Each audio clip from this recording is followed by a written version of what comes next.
O presidente da Câmara, deputado Rodrigo Maia, declarou guerra à obstrução nesta quarta-feira e convocou os deputados a retomarem as votações. Nós vamos direto ao Salão Verde, de onde fala a repórter Dini Moraes, que tem as informações. Então, Dini, o chamamento do presidente deu resultado? Boa noite, Keila. Boa noite a todos que nos acompanham agora ao vivo pela TV Câmara. De certa forma, sim. Até antes aqui da votação da sessão da Câmara, o deputado Rodrigo Maia, o presidente aqui da Câmara, havia falado que o ritmo estava devagar, mas estava avançando. Mas, quando chegou na sessão da Câmara, os partidos de oposição continuaram confirmando a obstrução. O Rodrigo Maia falou que ia enfrentar e chegou a falar que não era para ser tão fácil assim, que era para ser votado, dado andamento às votações. Vamos ver um trecho desse debate. Se a oposição quer fazer uma obstrução permanente, nós vamos reavaliar a questão de ordem sobre a obstrução, vai ter que ser marcada em cada votação, porque a obrigação de todos os 513 é estar no plenário. A minha flexibilidade tem um limite, e o limite é o respeito a essa instituição. Estamos, quando sustentamos a obstrução, impedindo que se votem matérias que, do nosso ponto de vista, não são de interesse público e de interesse do povo brasileiro. A oposição libera, mas sustenta que a obstrução é legítima.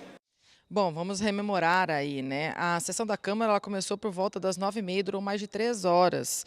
E essa obstrução dos partidos de oposição, ela já está na terceira semana, desde quando o ex-presidente Lula foi preso. Então, é uma forma de obstrução política, uma forma de protesto desses partidos contra a prisão do ex-presidente Lula. Bom, de qualquer forma, o governo conseguiu fazer maioria e teve, inclusive, apoio de parlamentares da oposição, que concordavam com a votação da medida provisória que muda aí regras relacionadas ao ICMBio. Na verdade, autoriza o ICMBio a contratar um banco público para gerenciar um fundo de mais de R$1 bilhão de compensações ambientais. Esse texto principal já tinha sido votado na noite de terça-feira, ficaram faltando os pedidos que os partidos fizeram de modificação. Foram 7 pedidos, 6 deles foram rejeitados, mas um foi aprovado. E esse que foi aprovado, ele trata justamente de retirar do texto uma limitação que dizia que 60% dos recursos desse fundo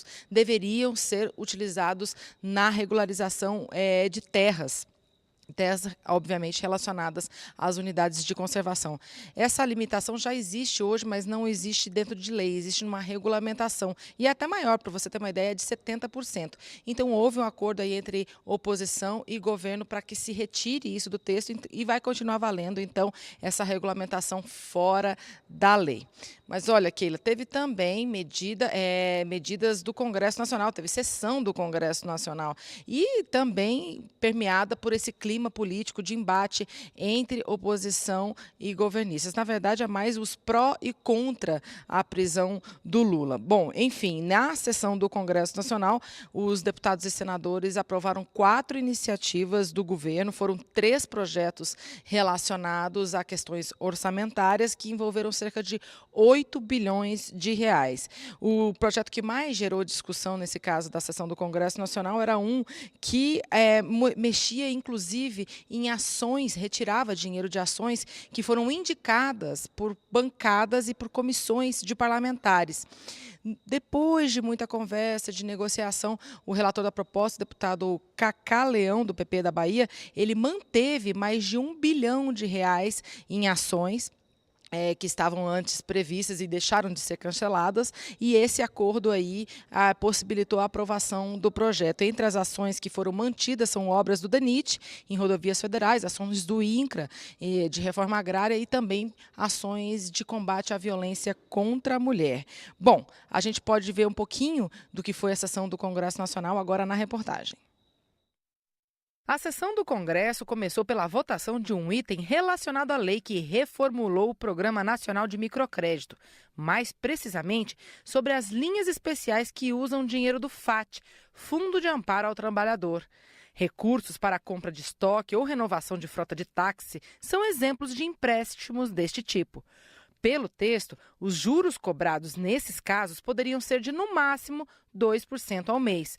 Mas isso foi vetado pela Presidência da República, alegando que o Congresso não tem competência para limitar os juros. Nós precisamos mesmo de crédito para a micro e pequena empresa. Uma quantidade, pelo menos, do tamanho da participação das micro e pequena empresas no PIB, que é de 27% do PIB. São as micro e pequena empresas que geram 60% do estoque de emprego com carteira assinada no Brasil. É acabar com a própria iniciativa do microcrédito. Parece que a hegemonia do financismo, o poder da banca é ilimitado. Nós não podemos manter esse veto. Mas o veto foi mantido por 202 a 73 votos. Deputados e senadores também aprovaram um projeto que distribui cerca de 4,5 bilhões de reais a estados e municípios afetados por mineração, extração de petróleo ou geração de energia hidráulica. O dinheiro vem de uma expectativa do governo federal de excesso de arrecadação. Isso interessa muito, principalmente ao Rio, os municípios do Rio de Janeiro, mas também nos outros estados produtores. O SPLN retira dinheiro, por exemplo, de infraestrutura hídrica do Nordeste para fortalecer as ações repressivas do governo federal, que são extremamente discutíveis. Bom, lembrando, a medida provisória que foi aprovada pela Câmara agora vai para análise do Senado e ela precisa ser votada até o dia 13 de maio para não perder a força de lei. Já os projetos orçamentários votados em sessão do Congresso Nacional vão direto para a sanção presidencial. Olha, Keila, também houve a tentativa, a intenção, de se votar as mudanças no cadastro positivo, que é aquele cadastro de bons pagadores com histórico de crédito de todos os brasileiros, que tenta aí fazer uma inversão na lógica desse cadastro positivo, que já existe desde 2011, mas não tem muita adesão dos brasileiros, O projeto ele quer colocar todos os brasileiros nesse cadastro e quem não quer que peça para sair, ao contrário do que acontece hoje. Apesar dos esforços do presidente da Câmara, o deputado Rodrigo Maia, ainda há muita objeção quanto ao projeto, há muitas críticas ao texto e não foi possível colocá-lo em votação, então foi adiado mais uma vez. Tá certo, Dini. Com todas essas polêmicas, já entramos pela madrugada. Com o cadastro positivo, ficaria até mais complicado de se votar ainda nesta quinta-feira, né? Exatamente. E aqui no plenário foram, na verdade, cerca de, acho que até mais, inclusive, de 12 horas de votação, só de períodos de votação. Então, foi um longo dia. Obrigada. Bom trabalho. Até mais. Boa noite.